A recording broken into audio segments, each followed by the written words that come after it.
The law we have today is a product of extensive consultations, but for the contribution, Mani has actually applauded you for opening up the consultation, unlike the previous government where they didn't open up. And I say we have this law fit for purpose in this current state because of the invaluable contributions of various stakeholders. So we appreciate, their contributions.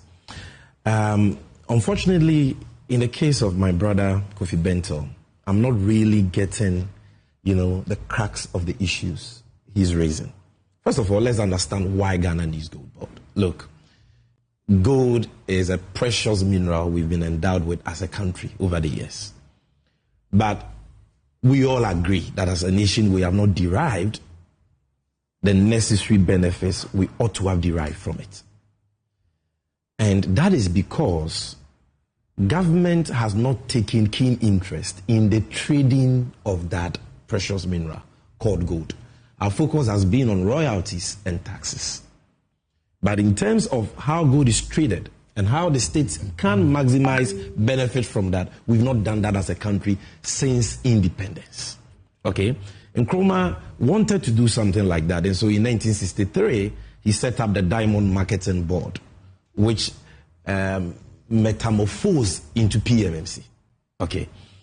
And so what President Mahama is saying is that let's have a commodity board for gold and other precious minerals that monopolizes the trading of that commodity so that the states can get the needed benefits we need from it. What benefits are we talking about? Number one, foreign exchange.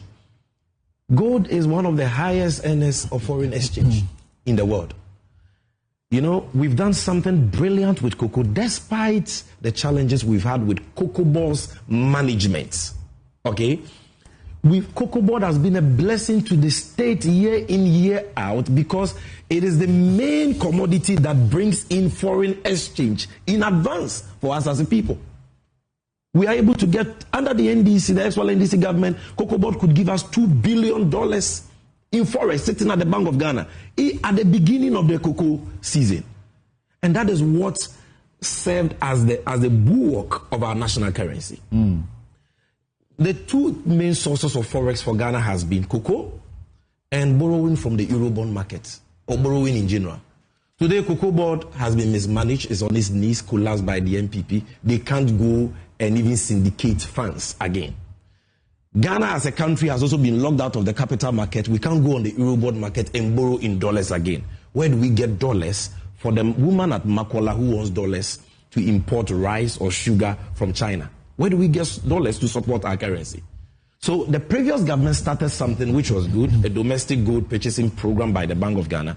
Safe to say that it was shrouded in opacity, and the entities, the main entity which was powering it, the Bank of Ghana, did not have the powers to sanitize the markets. And so they were doing the right thing in a wrong policy environment, which has led to huge losses on the books of Bank of Ghana.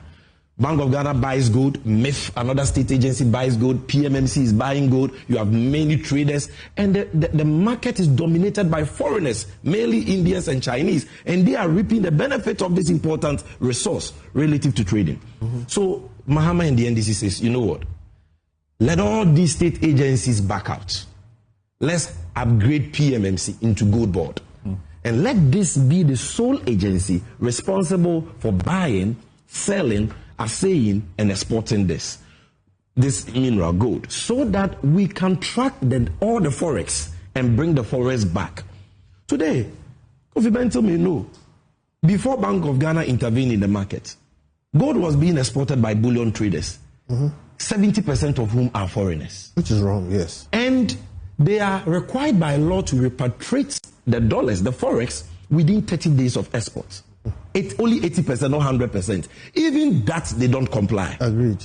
And so when you hear that gold gave Ghana $11.5 billion in 2024, small scale contributing $4.6 billion, you ask yourself, where did the money go to? If government is the one buying and exporting, the dollars will be here.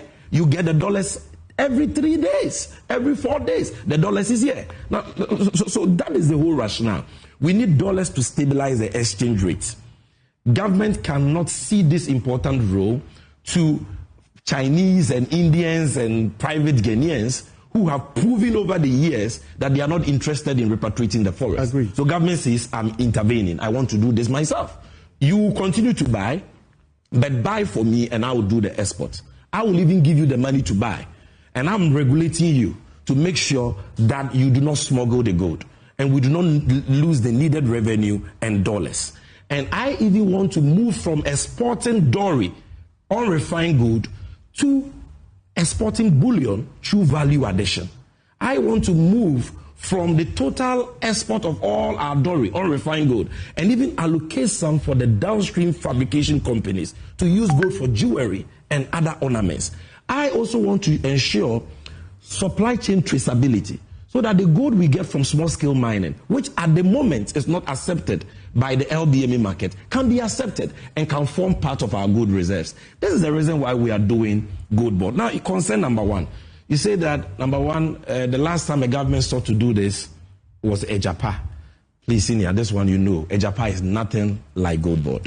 Ejapa was a government. That. Yes, you know that. Ejapa was a government seeking to monetize. I said that, yes. Our mineral royalties over 15 years, investing that in an SPV, a company incorporated in a tax haven. And you, from Imani, you came out and showed that that was totally undervalued and we're going to lose money. GoldBod is here in Ghana, wholly owned by Ghana. Ghana government is giving us money to buy gold and export the gold and bring the dollars in within a period of 3 to 4 days.